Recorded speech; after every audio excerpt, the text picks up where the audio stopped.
Good morning guys. Last लेक्चरमध्ये आपण architectural block diagram of micro controller 8051 त्याच्यामध्ये काही ब्लॉक्स बघितले. आता याच्यानंतर बघायचं आहे internal RAM structure of 8051. Okay, तर हे जी स्क्रीनवर दिसतं तुम्हाला हे इंटरनल स्ट्रक्चर ऑफ रॅम आहे. तर याच्यामध्ये बघूया की याच्यामध्ये काय असतं. आपण असेंडिंग ऑर्डरने जाऊया, म्हणजे खालून वर, डिसेंडिंग ऑर्डरमध्ये. आता इथं बघा खालच्या ब्लॉकमध्ये दिले बँक 0, बँक 1, बँक 2 आणि बँक 3. हे काय 4 रजिस्टर बँक्स आहेत ऑफ 8 बाईट ईच. प्रत्येक रजिस्टर बँक आहे. याच्यामध्ये 8051मध्ये 4 रजिस्टर बँक असतात आणि प्रत्येकाचं हे जे मेमरी साईज आहे ती 8 बाईट ईच, 8 बाईट आहे. ओके, म्हणजे प्रत्येक बँकमध्ये 8 रजिस्टर असतात. ओके, आणि 8 रजिस्टरची एका रजिस्टरचा 1 बाईट, म्हणजे 8 रजिस्टरचे 8 बाईट. तर असे चार बँक असतात, म्हणजे 4 8 32. ओके, तर 32 बाईटचं हे रजिस्टर बँक असतं. राईट. याच्यामध्ये याचा ॲड्रेस दिलेला आहे बघा लेफ्ट हँड साईडला. तर पहिल्या बँकचा ॲड्रेस असतं 00H207 Hपर्यंत. दुसरं म्हणजे बँक 0ची ॲड्रेस. नंतर बँक 1चा ॲड्रेस 08H20FH. राईट. नंतर नंतर बँक नंबर 2चा जो ॲड्रेस असतो 10H217H. नंतर बँक 3चा ॲड्रेस असतो 18H21FH. हे आहे बँकचा ॲड्रेस. प्रत्येक बँकचं बँक 0, बँक 1, बँक 2 आणि बँक 3. नंतर बीट ॲड्रेसेबल रॅम एरिया जो असतो तो कुठून असतो 20H22FH. एवढं इथपर्यंत काय असतं बीट ॲड्रेसेबल रॅम एरिया. याच्यामध्ये प्रत्येक बीट दिलेला आहे बघा. याच्यामध्ये 8 बीट असतात. तर इथून राईट हँड साईडकडनं आपण रोमध्ये तुम्ही बघू शकता. त्याचा बीट ॲड्रेसेबलचा नंबर दिला आहे 00, 01, 02, 03, 04, 05, 06, 07, नंतर 08 असं करत करत 7F. ओके, तर याच्यानंतर जो जनरल पर्पज रॅम एरिया आहे त्याचा ॲड्रेस असतं 30H27FH. आणि हे जे आहे आता आपण बघितले जे बाईट ॲड्रेस आहेत. आणि इकडचं ते कशासाठी वापरतात general purpose area, bit addressable RAM area आणि 4 रजिस्टर बँक्स. ओके, आणि राईट हँड साईडला जे आहे ते LSB लिस्ट सिग्निफिकंट बीटसाठी आणि लेफ्ट हँड साईडला MSB मोस्ट सिग्निफिकंट बीटसाठी. क्लिअर. तर ही झाली याची डायग्राम. होता याचं आपण डिस्क्रिप्शन बघूया डिटेलमध्ये. 4 register banks of 8 byte each. ते बघू अगोदर. तर याच्यामध्ये काय there are 4 banks which are numbered 0 to 3. Each bank is made up of 8 registers named R0 to R7. For selecting a register bank, 2 bits RS0 and RS1 are provided in the program status word. आता याच्यामध्ये कसं असतं 4 register bank आहेत. तर त्याचे number दिलेले आहे आपल्याला बँक 0 to बँक 3. राईट. आणि प्रत्येक बँकला किती 8 रजिस्टर आहेत. आणि कोणकोणते रजिस्टर R0 to R7. आणि हे जर रजिस्टर बँक आपल्याला सिलेक्ट करायचं असेल त्याच्यासाठी 2 बीट आहेत. कशामध्ये प्रोग्राम स्टेटस वर्डमध्ये. लास्ट टाईम आपण बघितलं डिटेलमध्ये. ते कोणकोणते RS0 आणि RS1 ते प्रोग्राम स्टेटस वर्डमध्ये आहेत. त्याच्यानुसार आपल्याला बँक सिलेक्ट करता येते रजिस्टर बँक. ओके, नंतर आहे इफ. नंतर if any of the register bank are not selected, then the programmer can use area from 00H to 1FH as a simple scratch pad RAM or general purpose RAM. Okay, तर याच्यामध्ये जर register bank select केली नाही, हे केलं जर register bank select केली नाही तर हे जे ॲड्रेस आहे, जे प्रोग्रामरचा ॲड्रेस 00H21FH तर काय म्हणून वापरतं, simple scratch pad RAM or general purpose RAM म्हणून वापरतो. पण जर प्रोग्रॅमरनी सिलेक्ट नाही केलं तर काय, if any of the register bank are not selected then the programmer can use the area from 00H21FH as a simple scratch pad RAM or general purpose RAM. Okay, जर आपण रजिस्टर बँक सिलेक्ट नाही केलं तर programmer जो आहे तो हा जो एरिया आहे 00H21FH तो as a simple scratch pad RAM म्हणून किंवा जनरल पर्पज रॅम म्हणून वापरू शकतात. ओके, नंतर बघूया bit addressable area of 16 byte. Right, तर आता बीट ॲड्रेसेबल एरिया आहे 16 बाईट. ते कोणकोणतं इथं बघा, तर हा जो ॲड्रेस आहे कोणता 20 to F these are the 16 byte bit addressable area. तर याच्यामध्ये 1 बाईट बघा 00201 लेफ्ट हँड साईडकडनं बघा 01 दिट इज 1 बाईट. असं करत करत ते तुम्ही खालनं जर बघितलं की काय बीट ॲड्रेसेबलमध्ये काय जे रो आहेत, रोचे address these are the bit addressable area आणि प्रत्येक बीटचा तो ॲड्रेस दिलेला आहे आणि तो पुढं किती, these are the 16 bytes. Right, तर बघू bit addressable area of 16 byte. The micro controller has reserved 16 byte of internal RAM whose address ranges from 20H2 to FH. These 16 byte proved as with 128 byte forming addressable bit. 128 bit forming addressable bit. Okay, तर याच्यामध्ये जे आहे हे bit addressable जे area आहे हे 16 bite address area आणि याच्यामध्ये 16 बाईट असल्यामुळं मायक्रो कंट्रोलर हे इंटरनल रॅमसाठी ॲड्रेस म्हणजे काय केलेलं असतं, इंटरनल रॅमसाठी ते ॲड्रेसची रेंज दिलेली आहे. रिझर्व आहे हे मायक्रो कंट्रोलरचा 16 बाईट. म्हणजे बीट ॲड्रेसेबल जो 16 बाईट एरिया आहे तो काय, तो इंटरनल रॅमसाठी रिझर्व केला त्याचा ॲड्रेस आहे. म्हणजे बीट ॲड्रेसेबलसाठी 20H2 to FH. राईट, नंतर हे जे 16 बाईट आहे तर 128 बीट ॲड्रेस फॉर्म करू शकतं. किती, 128 बीट. म्हणजे दिस 16 bite प्रूव्ड्स us with 128 bit forming addressable bit.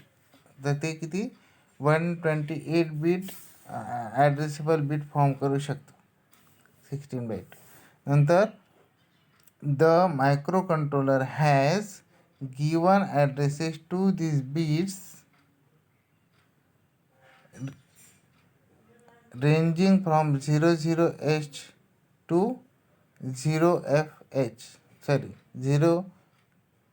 00H to 7FH. 00H to 7FH. Right, तर काय करू शकतं, जे मायक्रो कंट्रोलर आहे तर प्रत्येक बीटला जो ॲड्रेस आहे तो कोणत्या बीटने देऊ शकतं, त्याला बीट ॲड्रेस दिले 00H to 7FH. ते आपण दाखवलं की ह्या डायग्राममध्ये बघा बीट ॲड्रेसेबलमध्ये एकदम शेवटचा जो रो आहे त्याच्यामध्ये दाखवला आहे LSBकडनं MSBकडे जाताना ते बीट ॲड्रेस मायक्रो प्रोसेसर देऊ शकतं. नंतर hence these locations are called bit addressable location. आणि हे जे लोकेशन आहेत तर त्याला काय बोलतात, बीट ॲड्रेसेबल लोकेशन्स बोलतात. क्लिअर. नंतर the addressable bits are useful if the binary event in a program need to be remembered. Example open switch, close switch etcetera. म्हणजे जर तुम्हाला बीट ॲड्रेस कधी युजफुल आहे एखादं बायनरी इव्हेंट प्रोग्राममध्ये गरजेचं आहे. एकच बीटने आपल्याला काय करायचं आहे, ते बीटला एकच बीटने तुम्हाला कमांड द्यायची, तर त्याच्यासाठी हे गरजेचं आहे. आणि त्याच्यासाठी एक्झाम्पल म्हणजे बघा, ओपन स्विच, क्लोज स्विच असे. ओके, हे म्हणजे एका बीटने तुम्हाला प्रोग्राम, एक बीट वापरून काय करता येतं, ते प्रोग्राम त्याचा करता येतं. आणि ते बीट स्टोअर करण्यासाठी वापरले जातं हे बीट ॲड्रेसेबल एरिया. ओके, नंतर the general purpose RAM area बघू. तर जनरल पर्पज रॅम एरिया काय, this RAM area is also called as scratch pad area. म्हणजे जनरल पर्पज एरिया जो आहे रॅम एरिया, त्याला called as a scratch pad area बोलतात.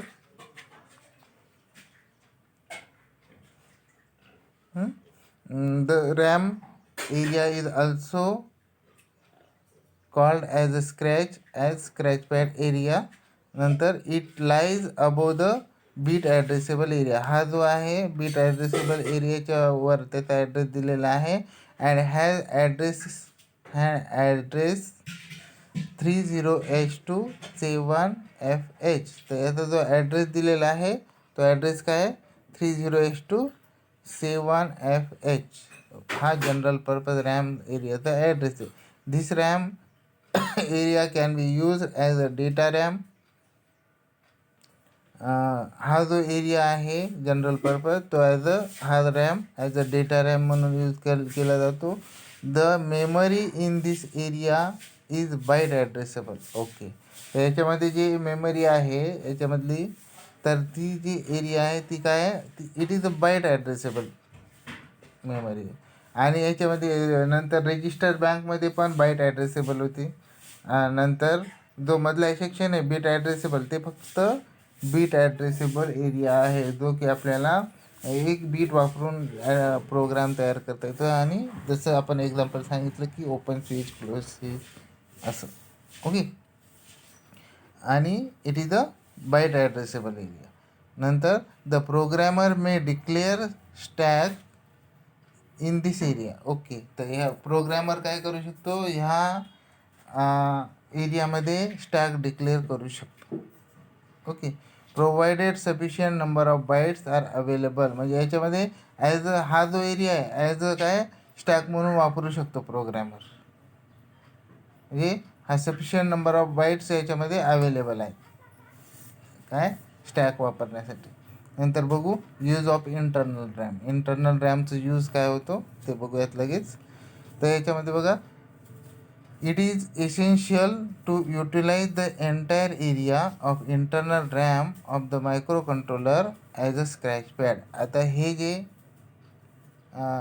काय, it is not essential to utilize entire area of internal RAM of a micro processor as a scratch pad. तर micro processor म्हणजे आपल्याला गरजेचं नाही आहे की सगळं जो एरिया इंटरनल रॅमचा आहे तर मायक्रो प्रोसेसरला की स्क्रॅच पॅड म्हणून वापरता येईल. राईट, मग त्याच्यासाठी काय केलं जातं, the micro processor has instruction that allows the internal memory location to be used as data pointer. मग त्याच्यासाठी काय केलेलं आहे, मायक्रो कंट्रोलरने एक इन्स्ट्रक्शन अलाउ केलेली आहे इंटरनल मेमरी लोकेशनसाठी. तर ते कशात काय म्हणून यूज केलं जातं, ॲज अ डेटा पॉईंटर म्हणून यूज केलं जातं. ओके, नंतर नेक्स्ट आहे the register R0 to R7 in the R7 4 register. याच्यामध्ये थोडं करेक्शन झालं आहे, आर अँड झाले ते. Okay, the register R0 and R7 in the 4 register bank 0 to bank 4 can be used as a pointer to point the internal RAM as well as external memory. Okay, तर याच्यामध्ये दुसरं use काय आहे की internal रॅमचं जे R0 आणि R0 to R7 जे 4 register आहेत, तर बँक 0 आणि बँक 4पर्यंत ते काय आहे, pointer two point the internal RAM as as well as external RAM. ते काय आहे, एक तर इंटर्नल रॅम म्हणून पण वापरू शकतो किंवा एक्सटर्नल रॅम म्हणून पण वापरता येतं. When the register R0 to R7 are used to access the external RAM, the microcontroller requires 16-bit address. Okay. जेव्हा R0 to R7 हे जे एरिया आहे, जर मायक्रो कंट्रोलरनी काय म्हणून एक्सटर्नल रॅम म्हणून वापरलं तर त्याचा जो ॲड्रेस आहे it is the 16-bit address. आणि आता जर रजिस्टर बँकमध्ये जर वापरायचं असेल तर किती 8-bit ॲड्रेस असतं. Okay. require 16-bit address, but as 8051 is an 8-bit microcontroller, the size of address generated is 8-bit. तर आता हा जो 8051 कंट्रोलर आहे तो किती तो 8-bit मायक्रोकंट्रोलर आहे आणि त्याची ॲड्रेस जी साईज आहे ती याच्यासाठी रॅमसाठी 8-bitच्या फॉर्ममध्ये जनरेट होते. दिस 8-bit will be treated as a LSB of 16-bit. आणि हे जे 8-bit जे आहे, ओके, तर 8-bit जो ॲड्रेस आहे तो काय म्हणून कन्सिडर केला जातो ॲज अ म्हणजे 8-bit LSB बीट म्हणून कन्सिडर केला जातो. Okay. Of 16-bit address, 16-bit ॲड्रेसचा 8-bit LSB म्हणून कन्सिडर केला जातो. And MSB is taken to be 00H by default. आणि MSB बाय डिफॉल्ट काय 00H म्हणून घेतलं जातं. ओके, ठीक आहे. नंतर बघूया की आता बघायचं इंटर्नल रॉम काय, राईट. तर इंटर्नल रॉम काय हे बघूया आणि नेक्स्ट टाइम मग पोर्ट बघूया. तर इंटर्नल रॅम काय, the micro controller 8051 has a separate memory for the program and data, right. Both these memories have same address range. आता मायक्रो कंट्रोलर 8051 जो आहे याच्यामध्ये सेपरेट प्रोग्राम मेमरी असते आणि डेटा मेमरी असते. आणि दोन्ही जे मेमरी आहे both these memories have same address range. दोघांची जी मेमरीची ॲड्रेस आहे ती सेम ॲड्रेस रेंज आहे, right. The internal ROM is use to store the internal program code. Okay. The internal ROM काय करतं, इंटरनल प्रोग्राम जो आहे कोड तो स्टोअर करायचं काम करतं. नंतर it occupy the address space ranging from 000H to 0FFFH. तर हे जे प्रोग्राम कोड आहे, प्रोग्राम मेमरी आहे, तो किती ॲड्रेस ऑक्युपाय करतो, ॲड्रेस स्पेस जे रेंज आहे ते किती ऑक्युपाय करतो 000H to 0FFH. Okay. The 8051 will automatically fetch the program code byte from an external memory by connecting an EA access pin to ground. तर आता याच्यामध्ये काय करतं, मायक्रो कंट्रोलर जो आहे तो ॲटोमॅटिकली प्रोग्राम कोड फेच करतं कुठून, एक्सटर्नल मेमरीकडनं. काय, the 8051 will automatically fetch the program code byte from an external memory by connecting a EA external access pin to ground. म्हणजे एक्सटर्नल मेमरीकडनं काय करतं, प्रोग्राम कोड ॲक्सेस करतं आणि कोणतं पिन कनेक्ट केल्यानंतर EA कुठे, ग्राउंडला, म्हणजे एक्सटर्नल ॲक्सेस. आणि जेव्हा पिन ग्राउंडला कनेक्ट होते. नंतर the programmer decide whether the code resides in the internal memory, external memory or combination of internal or external memory. तर हे प्रोग्रॅमर काय करतं, डिसाईड करतं ते कशावरून, म्हणजे जे कोड आहे कोड कुठं आपल्याला स्टोअर करायचं, इंटरनल मेमरीला, एक्सटर्नल मेमरीला, राईट, किंवा कंबाईन इंटरनल किंवा एक्सटर्नल मेमरीच्या कंबाईनमध्ये करायचं, ते प्रोग्रॅमर डिसाईड करतं. ओके. नंतर तर याच्यामध्ये आता 4-bit पोर्ट्स बघूया आपण. तर 4-bit पोर्टमध्ये त्याचं इंट्रोडक्शन बघूया.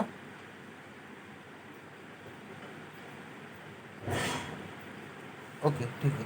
जे पोर्ट 8 बिट पोर्ट आहे, पोर्ट 0, पोर्ट 1, पोर्ट 2, पोर्ट 3 म्हणजे इनपुट आउटपुट पोर्ट म्हणून वापरलं जातं. तर बघूया. The micro controller has 4 ports named P0, P1, P2, P3. These ports are bidirectional. आता मायक्रो कंट्रोलरमध्ये 4 पोर्ट आहेत. हे इनपुट आउटपुट म्हणून पोर्ट म्हणून काम करत. त्याचे नाव आहेत P0, P1, P2, P3. Okay. आणि हे जे पोर्ट आहे दोन्ही पोर्ट काय बायडायरेक्शनल आहेत. नंतर each of these 8 bit port consist of D type output latch. म्हणजे हे जे 8 बिट पोर्ट आहे तर प्रत्येक पोर्ट जो आहे तो काय D type of output latch म्हणजे डी टाईप ऑफ फ्लिपफ्लॉप वापरला जातो याच्यामध्ये. And output driver and input buffer. तर याच्यामध्ये काय काय इच जे 8 बिट पोर्ट आहे त्याच्यामध्ये काय काय असतं. एक डी टाईप फ्लिपफ्लॉप असतो, एक आउटपुट ड्रायव्हर असतो आणि नंतर इंटरनल बफर असतं. ओके. नंतर पोर्ट 0 बघूया आता. Port 0 is a multifunctional port of microcontroller 8051. It can be used as a simple input output mode or for generating data and the lower order address bus for external memory. आता हे जे port 0 आहे हे multifunctional port आहे micro कंट्रोलरचं. तर हे generally काय as a simple input output पोर्टमध्ये काम करू शकतं किंवा डेटा फॉर म्हणजे डेटा जनरेट करण्यासाठी सिम्पल काय इनपुट आउटपुट म्हणून काम करतं. आणि एकतर नंतर काय करतं lower order address bus for external आणि एक्सटर्नल मेमरीसाठी काय म्हणून काम करतं लोअर ऑर्डर ॲड्रेस बस. ते ॲड्रेस बस पिन कोणते 80 to 87 म्हणून. Okay. It does not have an internal pull up. याच्यामध्ये इंटरनल पुलअप नसतं. But output pull up is required. याच्यामध्ये जे आहे याच्यामध्ये इंटरनल पुलअप नसतं तर आउटपुट इनपुट पोर्टमध्ये आणि आउटपुट पोर्टमध्ये पुलअप रिक्वायर्ड असतं. तर याच्यामध्ये फॉलोइंग फिगर शोज पोर्ट 0. तर पोर्ट 0ची फिगर बघूया आपण. याच्यामध्ये काय बघूयात. तर याच्यामध्ये बघा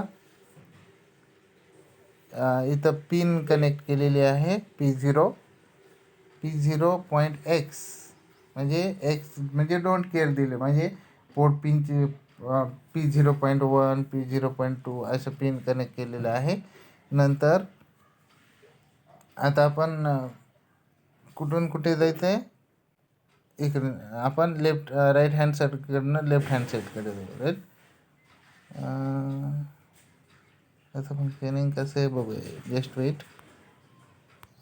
ओके. तर याच्यामध्ये बघा डी टाईप ऑफ फ्लिपफ्लॉप वापरलं आहे. तर P0X लॅच म्हणून वापरलं जातं. तर याच्यामध्ये काय तर डी इनपुट जो आहे तो इंटरनल बसला कनेक्ट केलेला असतो आणि नंतर जो रीड पिन आहे ते कॉमन करून रीड लॅच आहे आणि Q0 आहे. Q जो आउटपुट आहे तो काय केलं ते रीड लॅचसाठी एक त्याला बफर दिलेला आहे. त्या बफर थ्रू पुन्हा डेटा लाईनला कनेक्ट केल्यानंतर डीकडनं डेटा इकडे पण एक रीड पिनचं लॅचला बफर लावलेला आहे आणि नंतर जो क्लिअर इनपुट आहे तो काय राईट टू लॅच म्हणजे डेटा म्हणजे जर तुम्हाला लॅचमध्ये काही डेटा राईट करायचा असेल त्याच्यासाठी तो क्लिअर इनपुट म्हणून लॅच करता येतं आपल्याला. ओके. आणि नंतर जो क्यू कॉम्प्लिमेंट आउटपुट आहे कशाचं तो डी टाईप फ्लिपफ्लॉपचं ते कशाला मक्सच्या इनपुटला दिलेलं आहे आणि इथं मक्स ऑर्डर मेनी टू 1 म्हणजे तुम्हाला काय करता येतं म्हणजे कोणता ॲड्रेस आपण म्हणजे इंटरनल फेट पुलअप म्हणून वापरलेलं इथे याच्यामध्ये. तर याच्यामध्ये बघा ते एक जो टर्मिनल आहे एक डायरेक्टली क्यू कॉम्प्लिमेंटला जोडलेला आहे इनपुट मक्सचं आणि दुसरा जो इनपुट आहे तो काय केलेला आहे ॲड्रेस आणि डेटा बसला जोडला आहे आणि त्याच्यामध्ये बफर लावलेला आहे आणि नंतर ते जे आणि एक कंट्रोल पिन आहे. कंट्रोल पिनकडनं एक कशाला दिलेलं आहे अँड गेटला. अँड गेटचे दोन इनपुट दिलेले आहेत आणि त्याचा आउटपुट जो आहे एक फेटला दिलेला आहे. आणि तर फेटच्या जो ड्रेन आहे, ड्रेनला काय केलं, व्ही सी सी केलं आहे. नंतर दोन्हीचे जे सोर्स आहेत, सोर्स कॉमन केलं आहे आणि त्याच्या थ्रू आउटपुट काढलं आहे की पिन 0 P0.X पिन, म्हणजे आणि तिथून फीडबॅक दिलेले डायरेक्ट कुठे D0 म्हणजे डी लॅशला. Okay, through read pin. तर अशी ही डायग्राम आहे. तर बघूया याच्यामध्ये काय, port 0 as a simple input port. तर पोर्ट 0 सिम्पल इनपुट पोर्ट म्हणून कसं वापरतात बघा. When port 0 is use as an input port, a 1 must be returned to corresponding port 0 latch, but it will cause both the output transistor to switch off the pin floats in a high. आता याच्यामध्ये बघा, port 0ला काय केलं, as a input port म्हणून काम केलं. तर 1 must be return to corresponding port 0. तर एक जो आहे ह्या लॅचमध्ये काय 0 जर आपण काय केलं, राईट केलं, रिटर्न केलं बाय युजिंग क्लिअर इनपुट, तर काय होतं बट. तर हे जे आहे, तर इथं आपण काय केलं, तिथं जर दिलं क्लिअर, तर इथं काय येतं 0 येतं. म्हणजे क्यूचं आउटपुट येतं 1 आणि ते क्यू कॉम्प्लिमेंटचं 0 येतं. आणि 0 जर आला तर जे ते कुठं दिलं आहे, मग जर मक्सला जोडलेलं आहे तर 0. तर ते जे आपलं फेट वापरले तर फेट काय होतात, ते गेटला जर 0 मिळालं तर ते फेट ऑफ होऊन जातं. म्हणजेच काय, द करस्पॉन्डिंग पोर्ट 0 लॅच. पुन्हा एकदा होतो, when port 0 is use as a input port as one port, 1 must be returned to the corresponding port 0, but it will cause both the output transistor to switch off the pin floats. तर याच्यामध्ये काय होतं, जर 1 आपण apply return केलं तर त्याच्यामध्ये corresponding पोर्टचे जे पिन आहे ते काय करतं, तर त्याच्यामुळं ते कशाला मक्सला जोडलं आहे, मक्सच्या गेटला. आणि नंतर काय होतं, ते झाल्यानंतर दोन्ही जे ते फेट आहेत इथं ट्रान्झिस्टर म्हणून, ते it is a type of transistor, field effect transistor, right. ते काय होतं, स्विच ऑफ होतात आणि ते पिन काय होतं, float in a high impedance state. तर ती ज्या पिन आहेत हाय इम्पिडन्स स्टेट ऑफ असल्यामुळं हाय इम्पिडन्स स्टेटमध्ये काय होतं, फ्लोट होतं. ओके, नंतर बघूया, hence it is called as a true bidirectional. तर याला काय बोलतात, ट्रू बायडायरेक्शनल बोलतात, बायडायरेक्शनल. नंतर port 0 because when configured as a input port it floats. मग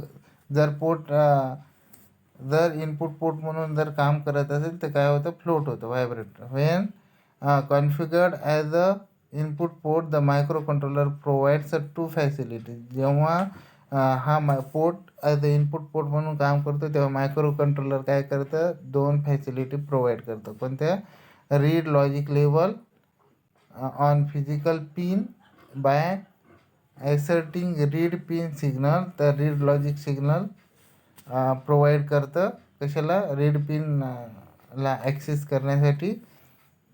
नंतर read the content of internal latch by asserting the read latch signal. आणि नंतर काय, जे कंटेंट आहे इंटरनल लॅचमध्ये ते रीड करण्यासाठी रीड लॅच सिग्नल वापरलं जातं. ओके. नंतर द नेक्स्ट लेक्चरमध्ये आपण बघूया port 0 as a simple output port. Okay, याच्यामध्ये जर सिम्पल इनपुट पोर्टमध्ये जर काही क्युरी असेल तर नंतर विचारू शकता. क्लिअर, एकदा तुम्ही रीड करून घ्या, तुम्हाला कळून जाईल. ओके.